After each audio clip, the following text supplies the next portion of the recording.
भाषणाचा विषय आपला राष्ट्रध्वज।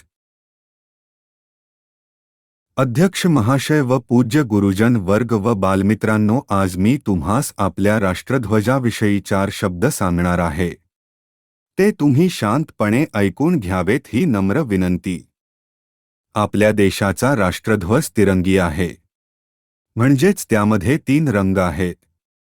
सर्वात वरच्या बाजूला केशरी, मध्यभागी पांढरा व सर्वात खाली हिरवा रंग आहे। मध्यभागी पांढऱ्या रंगामध्ये निळ्या रंगाचे अशोकचक्र आहे, त्यास 24 आरे आहे।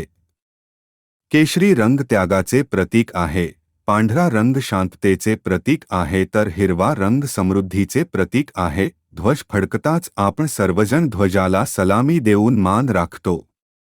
एवढे बोलून मी माझे भाषण संपवितो। जय हिंद, जय महाराष्ट्र। बालमित्रांनो, या भाषणाचा स्क्रीनशॉट काढून घ्या, सुंदर अक्षरात लिहा आणि पाठ करा।